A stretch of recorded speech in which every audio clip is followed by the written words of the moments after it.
All right, everyone. Hi, good afternoon. My name is Kelly Sharp. I'm the director of the Center for Medical Humanities, and I'm so excited today to welcome Chelsea Lee, who is a sixth year PhD candidate in at UCI English Department. Her research bridges medieval and early modern literatures, especially how theories of death, medicine, and the human body intersect and how that seeps into dramatic, poetic, religious, and secular text of their time.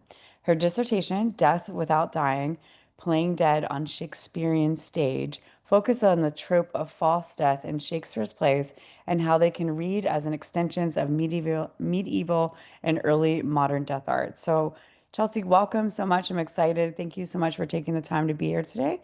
And I'm going to turn the floor over to you. So, if you want to share your screen, and thanks for your time. Thanks for everyone joining. Thank you. Let me just share this. Okay. Is that coming through? Yes, perfect. Okay, perfect. Um, so yeah, thank you all for being here. I would just like to thank the Center for Medical Humanities for its support of my research over the summer, and for this opportunity to discuss my research in this sort of work in progress talk. The work I'm going to be sharing today is coming from a chapter from my dissertation, and it is very much still in progress. So you'll notice that much of my talk today is going to involve placing historical medical contexts into conversation with this literary text that deals with depictions of healing and medical practice. The overall project of the dissertation is a concern with a particular literary trope, that of a falsified fake or mistake death.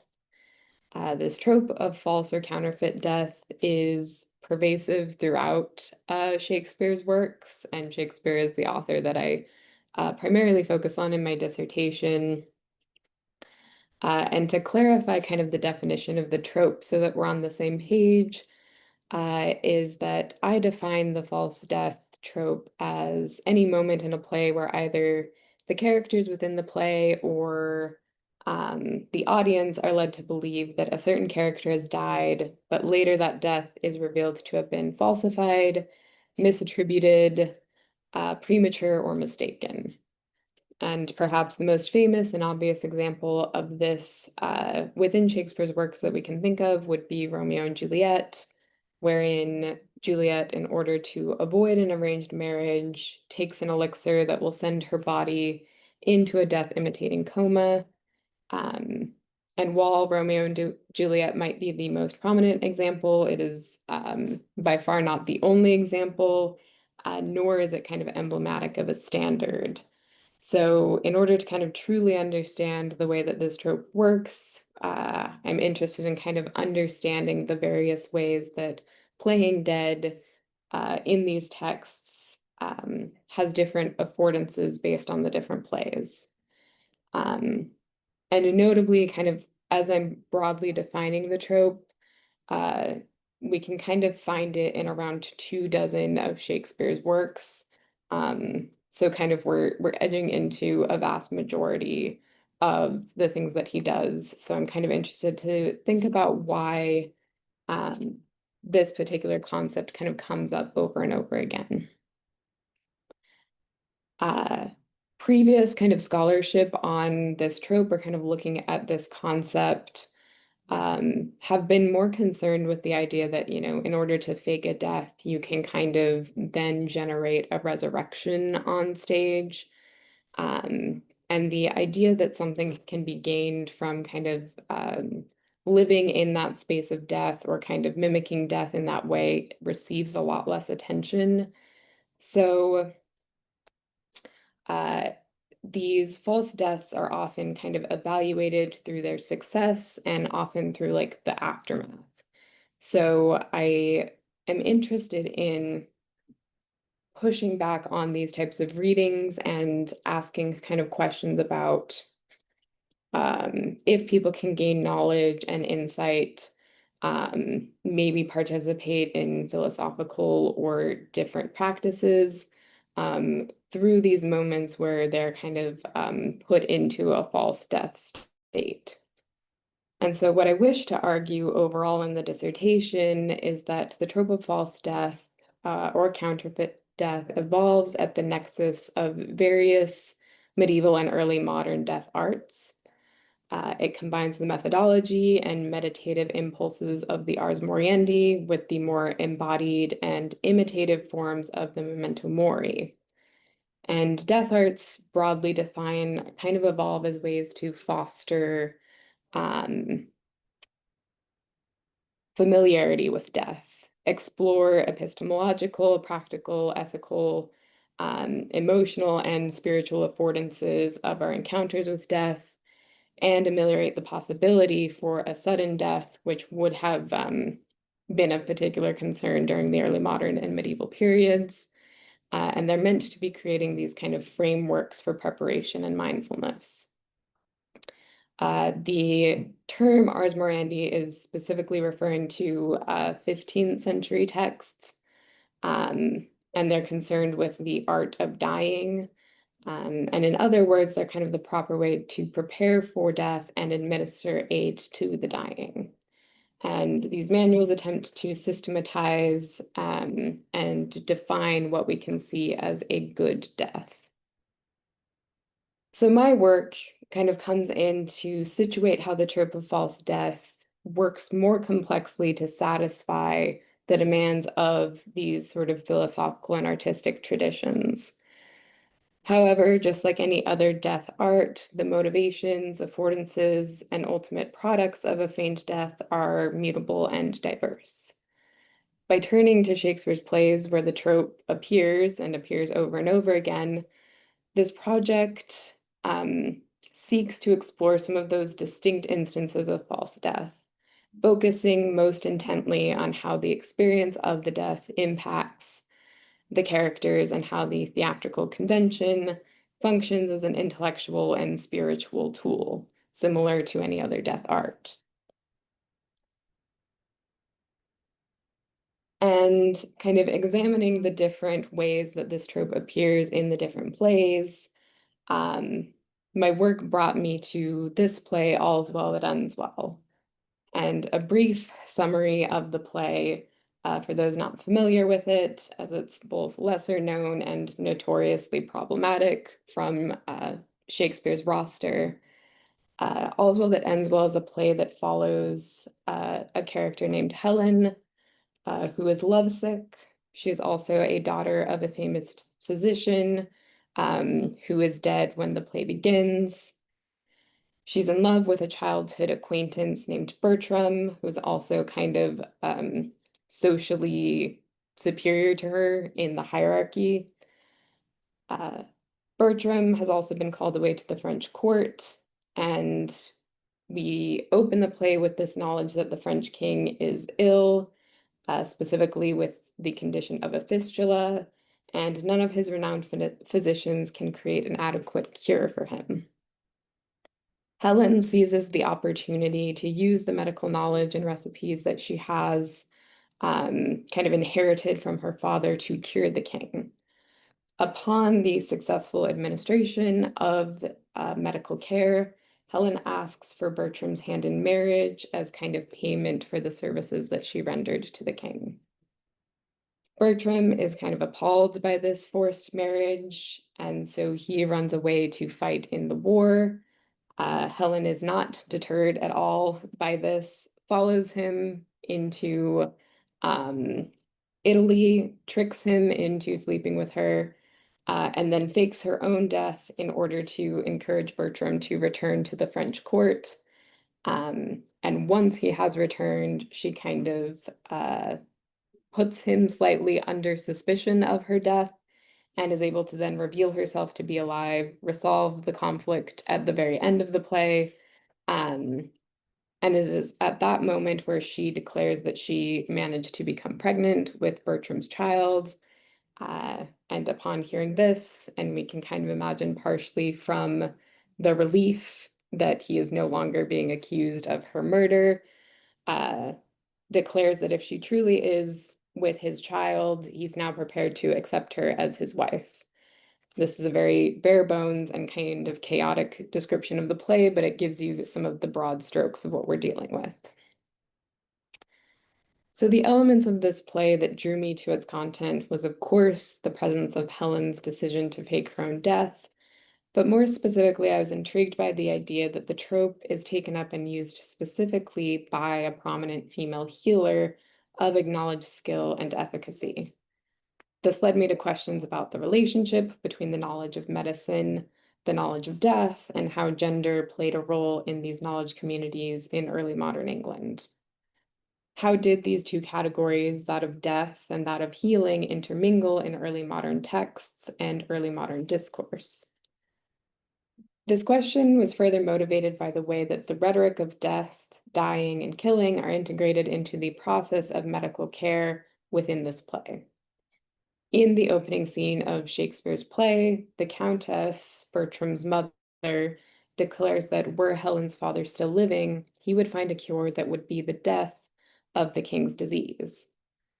This moment at the beginning of the play establishes a motif wherein cures are facilitated through the language of death. Later, when Helen approaches the king to heal him, she assures him that what is infirm from your sound parts shall fly, health shall live, and sickness freely die. Instead of a language of pure restoration, the concept of healing in this play involves the process of death. The body is not simply healed, the disease must die for the patient to live.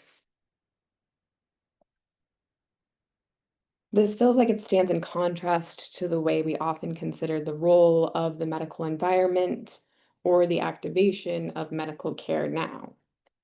In the early 20th century, we can consider some of the imagery of Ivo Saliger, who depicted physicians physically or otherwise forcefully pushing away the specter of death. We can notice the placement of the hand on the skeletal figure and the notions of extricating and separating death from the vulnerable body of the patient. This same motif can be seen on the side of a medical center in Atlanta in the piece by Julian Hoke Harris titled Keeping Death Away. These examples show a concept of medical care that is diametrically opposed to the presence of death, and the medical figure stands as the guard against its image infringing upon the patient. This is further supported by the fact that the death and medical markets and industries are largely thought of as separate today. Funeral and mortuary industries are distinct from medical spaces. However, when we return to the play and look more closely at the spaces for medical knowledge, we will see much more of an intermingling between these spaces of health and death. And we can go to Philippe Ariès, a notable scholar on the history of death, and how he discusses that in the medical context of the early modern period, the state of death was under the purview of medical knowledge in a way that it no longer is. Quote, they looked at the dead body just as later they looked at the live body of the sick man in his bed. It is an attitude alien to modern medicine, in which death is inseparable from the disease of which it is one of the two possible outcomes, the other being recovery. We now study the disease and no longer the death, except in very special and now rather marginal cases of forensic medicine.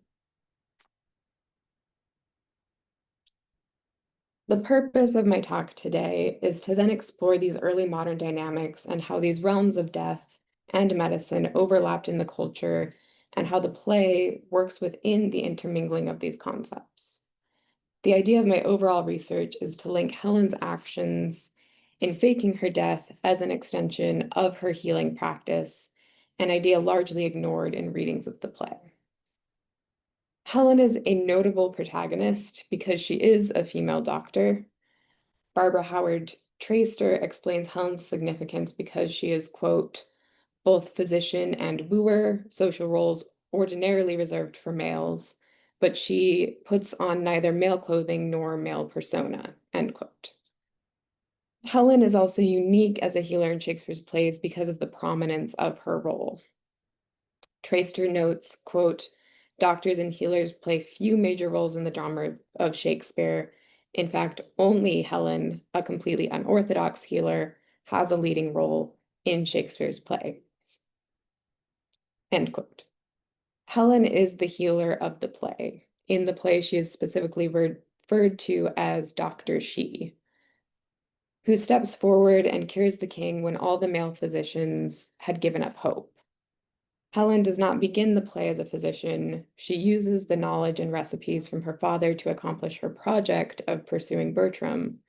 But once she accepts the responsibility to heal, she maintains her role as a physician until the end of the play.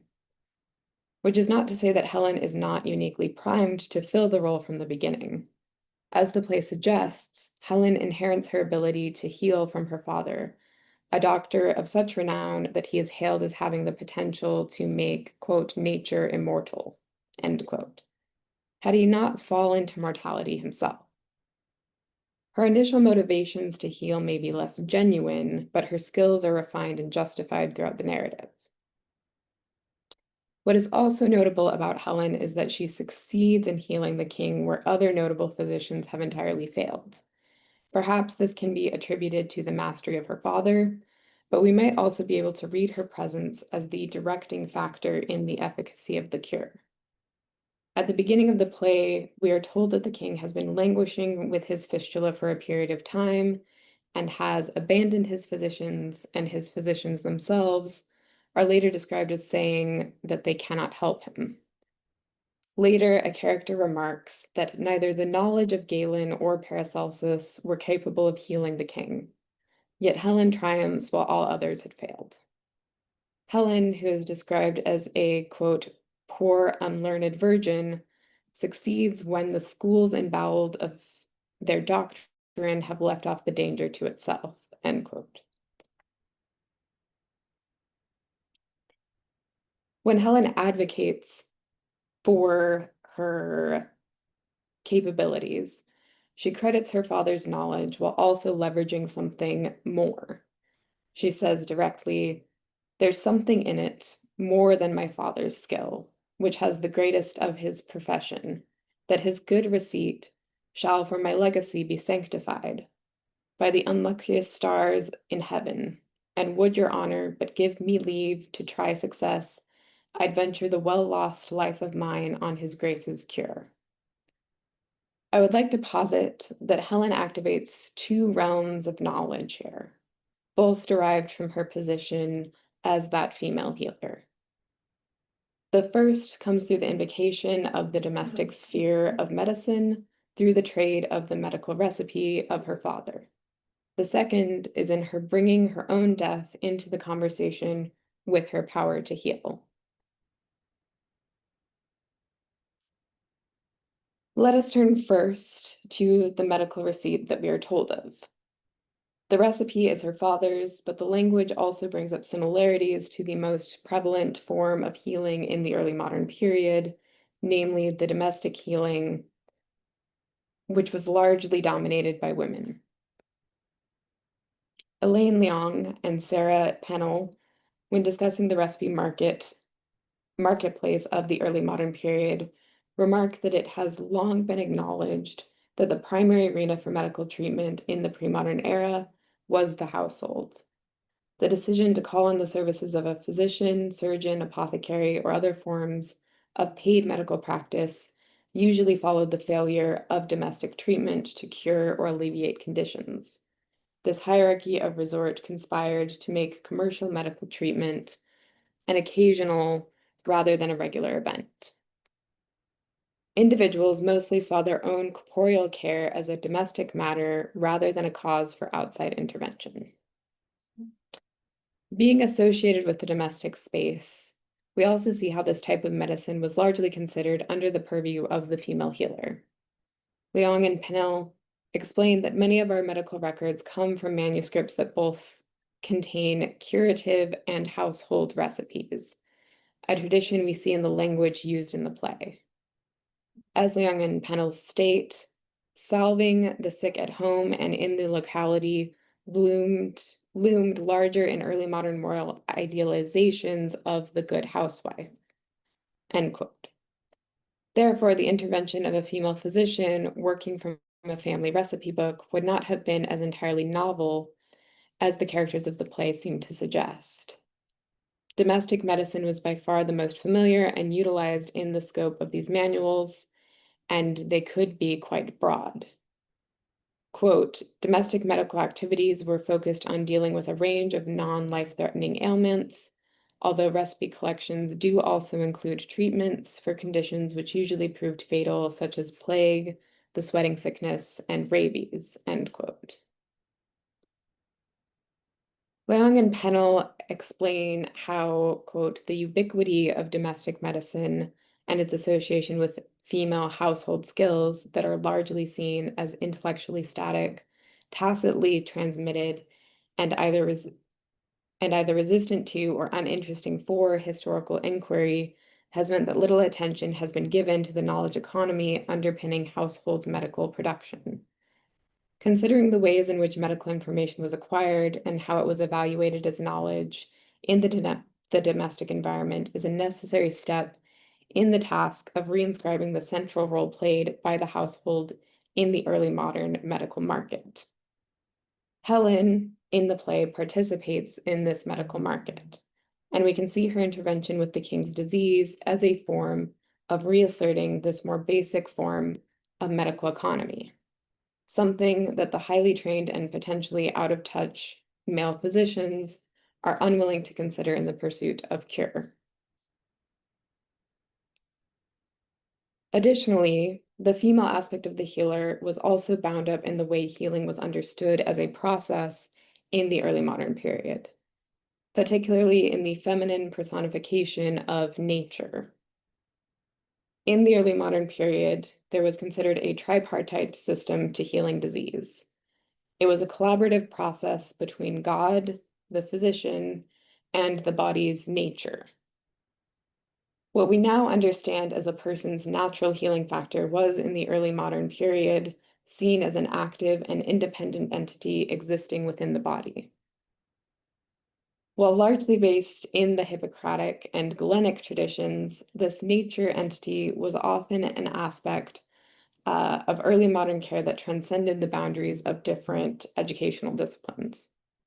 Hannah Newton explains, quote, nature's role in recovery was summed up by the philosopher and the chemist Robert Boyle in his crucial exposition of mainstream views of this agent, published in 1686.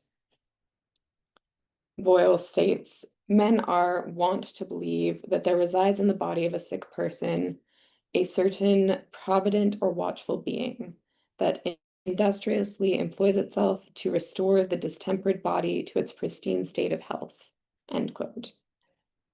Later, Newton explains that this watchful being was often characterized by a particularly feminine gender. Quote, nature was personified as a benevolent female who looked after the body, and the Northampton Puritan physician James Hart stated, quote, nature is like a kind and loving mother, being very solicitous and careful of the life of man, end quote. She was also depicted as a charwoman who, quote, scoured away illness, end quote, sweeping every corner and making the whole body polite and trim. Nature's economic status varied. The astrologer physician Nicholas Culpeper called her a, quote, plain and homely woman in a beggarly contemptible condition, end quote, whose, quote, ways are very plain, you may find them in the darkest night without a candle, end quote. But she was also titled Dame or Lady Nature and depicted an elite gentlewoman who presided over the task of recovery as a mistress over her household servants. In these descriptions, the body is envisioned as a house and disease as dirt or an unruly guest, which needed to be washed away or turned out. And it made sense to depict nature as female because the majority of her roles fell into the category of women's work. As well as tending the sick, she was responsible for nourishment and production, tasks in which even elite ladies were expected to have some expertise, end quote. Newton also interestingly points out that while nature was often feminine because healing was associated with female duties, there were also depictions of nature that represented her closer to a warrior queen, exhibiting masculine levels of aggression in pursuit of the defense of the home, which is the body. Newton also posits, quote, female patients and practitioners may have felt a special affinity with nature as fellow female healers. This was implied by the prominent London surgeon John Woodall, who commented that the old wife's medicament, because she wrestleth not with nature as great masters do, and nature, pleased with her mild and simple means, is appeased, and by divine providence the disease often easily made whole. The gentle treatments associated with women practitioners were seen as more acceptable to nature, end quote. This places our character of Helen as succeeding because she is tapping into this tradition associated with female healing, that she succeeds because she can work outside of the male hubris of the physicians.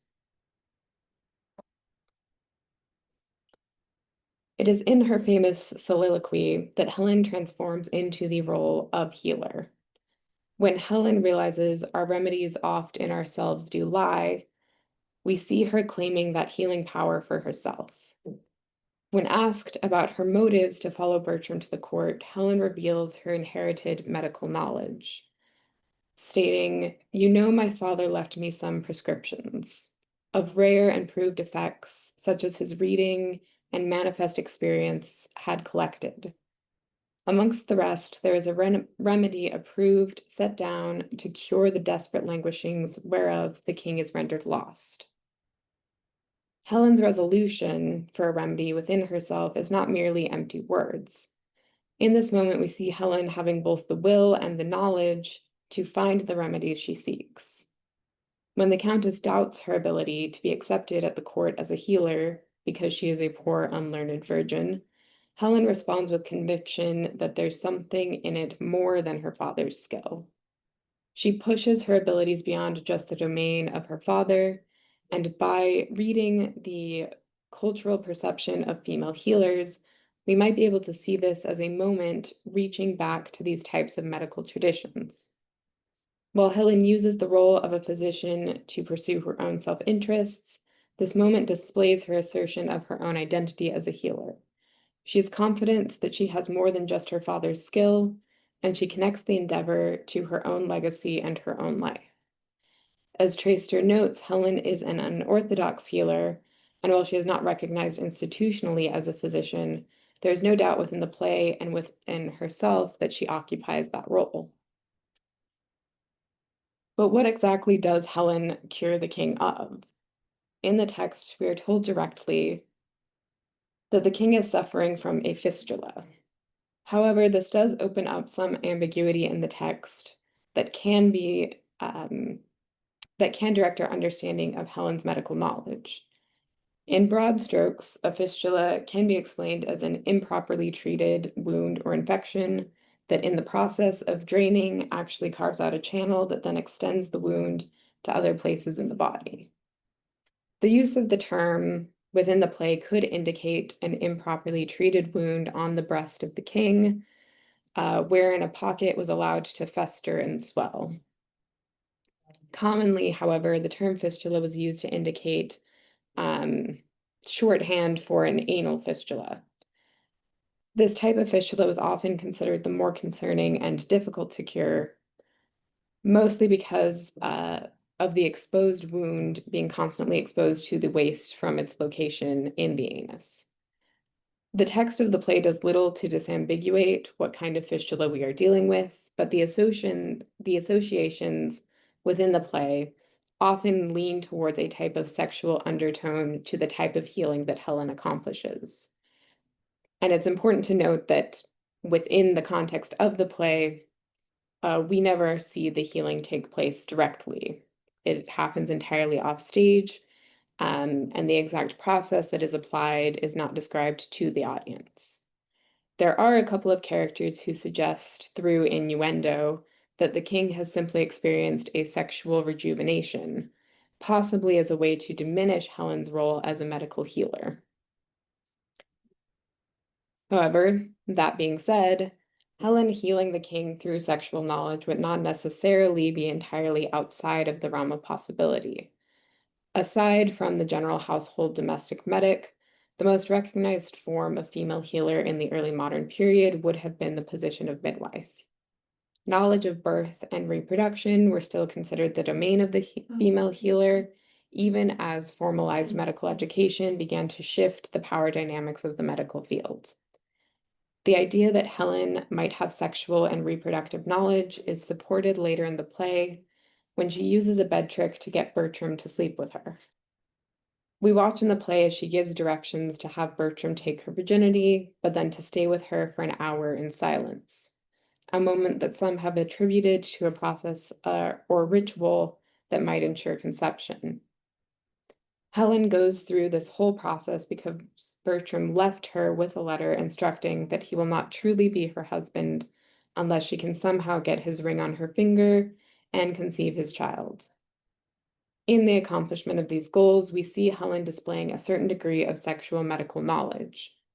So when the court might be disparaging her role as a healer as tied to sexuality, we might also see the indication of the broadening of the sphere of medical knowledge as something that encompasses sexual knowledge as well. Whether or not a woman fulfilled the role of midwife, the traditional presence of women during childbirth would connect most women with certain medical experience with reproduction, but also notably with death. Jean Dennison describes that the tradition in all social classes was to summon friends and relations who had themselves born children to witness the proceedings. Dennison goes on to describe how, quote, this custom fulfilled several needs. First, the presence of a number of experienced women could provide support to the mother during a trying and dangerous process of childbirth. Second, in enabling older women to acquire greater knowledge of the processes of childbirth, it could become a educative function as well. Third, these gatherings ensured that there were witnesses to the birth, and importantly, which Dennison does not mention, witnesses to death. Due to the dangerous nature of childbirth at the time period, this tradition also implies that women would have been particularly familiar with death as much as birth. And in this place, we see that sought after overlap between medical knowledge and death knowledge as it is bound together in feminine spheres of domesticity. Not only would women have particular exposure to death and knowledge of the process through their experience of childbirth and resulting death, death would have also been a largely domestic role, as dying would take place in the home in an age before the institutionalization of medical places and the displacement of dying into these medicalized spaces. Women would often have a close contact with the dead bodies as they were prepared for burial in the home. This also led to a culture in which early forensic knowledge was a female role. We see this specifically in the history of women searchers for the bills of mortality. Rochelle Munkoff explains that, quote, from at least the 1570s and perhaps much earlier, poor women were hired by their parishes to perform the office of searcher during plague outbreaks, end quote. In essence, these women were organized to examine living and dead bodies to find evidence of the plague in order to determine outbreak zones and the need for quarantines. Munkoff explains, however, that by, quote, 1629, their responsibilities had expanded to include determining a cause of death for everybody that died in the parish, except in those cases that came under the purview of the coroner, such as homicide, end quote. The information these women compiled would then be transcribed, tallied, and published as data organized in the bills of mortality. These women were playing pivotal roles in the tracking and understanding of disease, death, and epidemics. Although their data was far from perfect, and in fact, as early as 1662, with John Graunt's analysis of these bills, these women were put down as inherently unreliable because of their lack of sanctioned medical training and education. People would also make the argument, because they were often poorer women, that they could be bribed to, say, underreport a death due to syphilis because they were paid off by a family not wanting to be associated with that shame.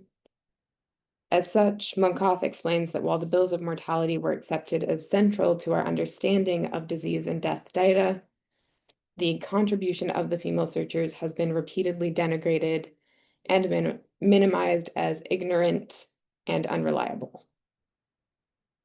Munkoff then argues that, quote, "We need to appreciate how these women are deeply connected to the medical marketplace in early modern culture, and that their position derives from expertise rather than ignorance in matters of the body." Munkoff quotes then Thomas Dekker, the early modern playwright and pamphleteer, and how he describes the process of the searchers. Quote, "When a person died, relatives sent to the sexton of the church to have the bell rung for him, and on the morrow, as the custom is, the searchers came to the house where he lay to discharge their office, asking for the dead body and in what room it lay." End quote. Later, John Grant described how the searchers, quote, "repair to the place where the dead corpse lies, and by view of the same, and by other enquiries, they examine by what disease or casualty the corpse died," end quote. In the description of the searchers, we see these female figures engaged in diagnostic readings of the body to locate causes of death, an occupation that also caused them to become familiar with signs and results of illnesses. Munkoff explains, quote, "What once might have been seen as simple dichotomy between elite or learned medical practice and the unqualified quack has become a much more complex and nuanced picture. With a plethora of practitioners offering a wide spectrum of care to a wide variety of people under a wide variety of circumstances, the searchers fit into this spectrum not because they offer care, but because they perform their duties of reckoning death within a very specific world of medical understanding and a particular semiology," end quote. In these examples, we see how women were often at the center of developing knowledge around medicine and disease, but specifically through the avenues of gaining that knowledge through a study of death. These examples bring the discourse of death and medicine into conversation.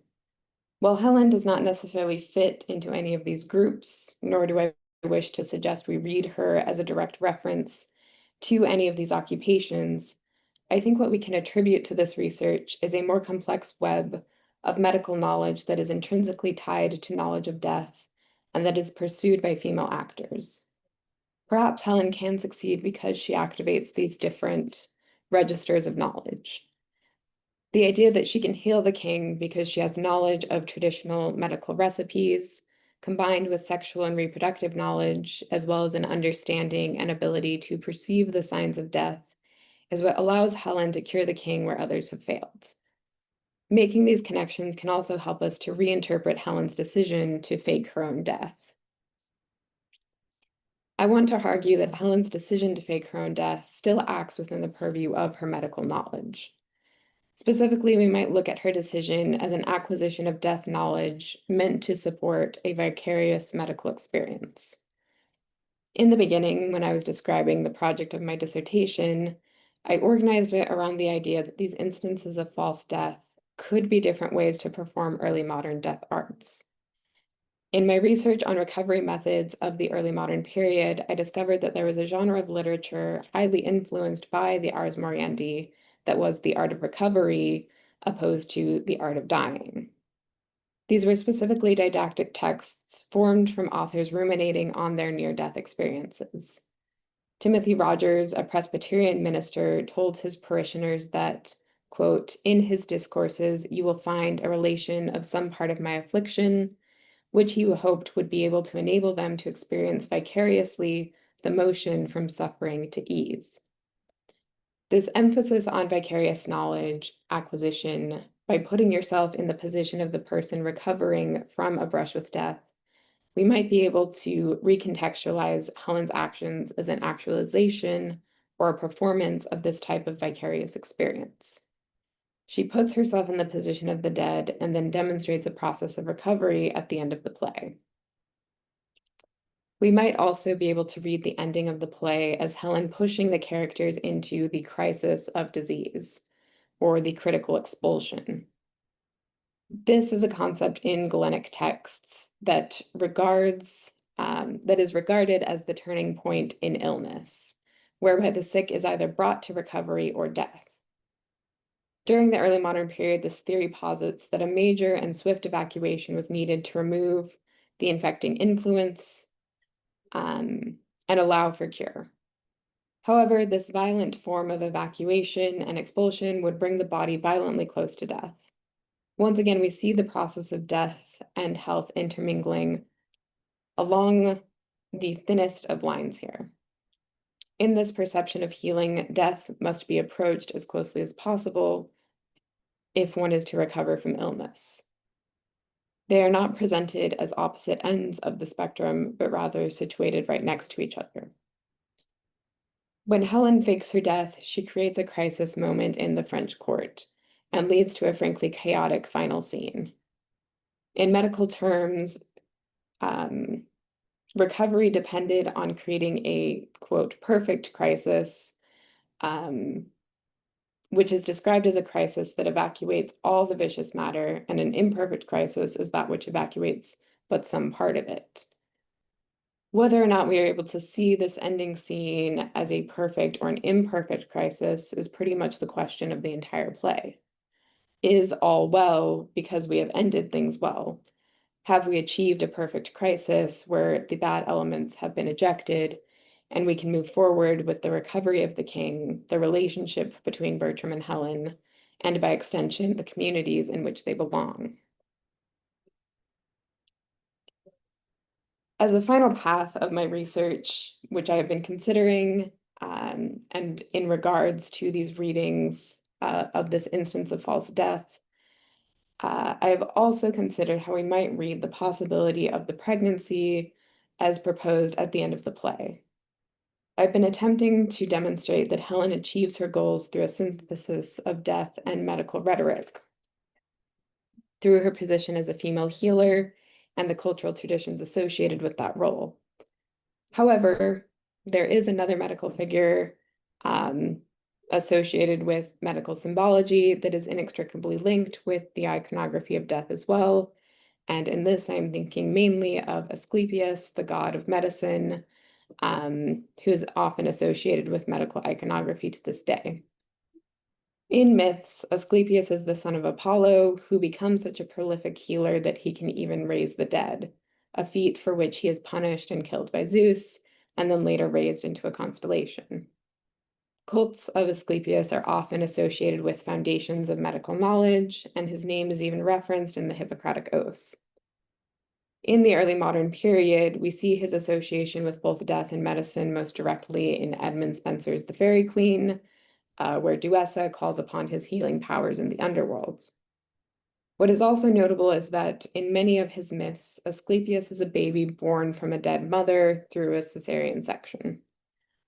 Therefore, the image of a dead woman bearing a child could have resonances with the Asclepius myth, and therefore could suggest a type of rejuvenating ending in which a more healthful future is represented in the potential child of Helen and Bertram, if that child actually exists. Though there are still elements I'm trying to situate in my research, and they have not fully been formed yet on this point. Overall, my project uses this play, and specifically this character and her actions, to ask questions about the medical knowledge of the early modern period, and how knowledge of death intersected with these same questions. Again, I don't wish to suggest that this reading is in some way the direct intention of Shakespeare, but rather I'm interested in how this play might exist during a period of time when these questions were being asked and where conversations and examinations of living and dead bodies were overlapping in productive ways.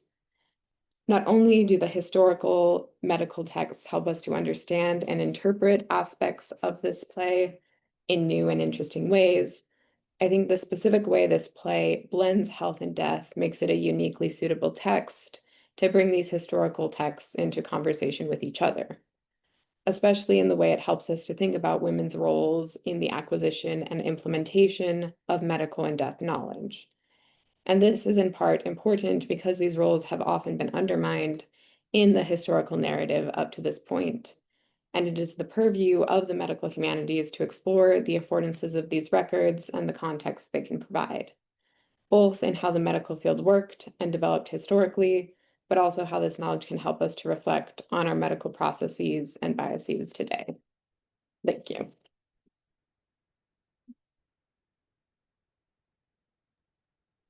Yeah, thank you so much. Chelsea, do we have any questions? That was wonderful. Any questions from anybody? Catherine. I do have a question. Yeah. And it's kind of like, I guess it's kind of two questions combined and they're kind of chaotic. So tell me if this doesn't make sense. But this was so interesting. Yeah.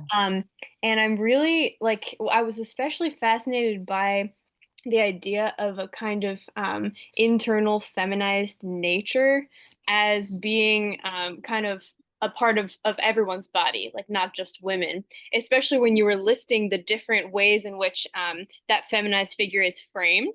And I was really struck by the various class positions that you mentioned. So you had everything from like the lady of the household to a charwoman scraping the kind of disease out. And so I wondered if you had thought at all about Helen's class position, because I feel like in the play there's a kind of tension that comes from her, her class difference from Bertram. He's this kind of like noble lord, and she is the lowly son of a kind of like middle class figure. And so I wondered, does the labor that she performed, is it gendered and also classed? And if so, does that change the kind of dynamic of her healing process with the king, and how we might see the role of like various classes within the social body that is maybe represented by the king's body, if that makes sense? Sorry, it was really Yes. long. No, a lot of good thoughts working with here. So yeah, I do think, and I was also kind of pulled to that moment with the description of nature that is just like very kind of socially mutable, right? Where, as you were saying, in one description is considered like the most, like the homeliest, most common creature. And then in others is like described as, near to royalty, or like um the sort of mistress of the house type imagery.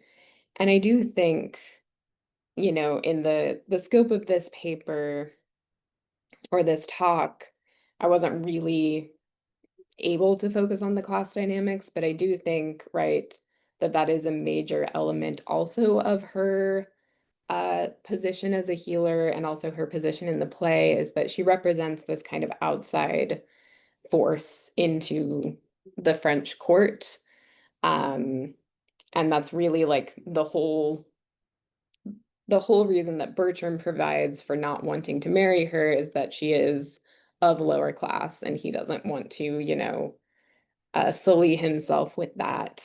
Uh, to which the king kind of comes in and says, I can make all things equal. I can have this issue of, hierarchy resolved. But I think it is kind of interesting when we're looking at these ideas of nature, kind of the ideas of also the poor women in the Plague Searchers, right? This kind of position of lower classes being somewhat, instrumental to like this medical knowledge and this acquisition.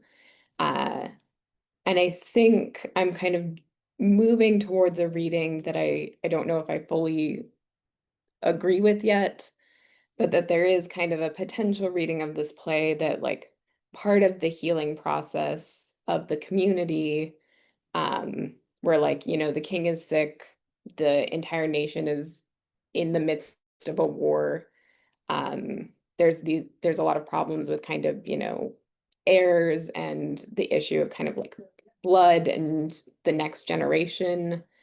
And I think there's a potential reading to see Helen and kind of the potential baby at the end as this, you know, stirring up the stagnation of the court, of getting kind of new perspectives, new knowledge, not just with Helen as kind of a woman, but also Helen as kind of coming from this background, this kind of different background, um, and moving things forward in different ways. So yeah, I hope that answers some of your question. No, that was great. Thank you. Yeah, excellent. Any other questions? That was just lovely. Um, any other thoughts from the participants? All right, Chelsea. Well, thank you so much. I'm so grateful for your time, and I wish you the best on the next steps in your journey. We're sending you a lot of energies for the last year, so it's always like, mayhem, but hopefully it's a peaceful mayhem if that works out well. Yes. So Yep. thank We'll get through you. it. Thank you. Yeah, and look forward to learning more about your work in the future. So thank you so much, and everyone, I hope you have a wonderful day. Thank Thank you. you. Bye. Great question, Catherine.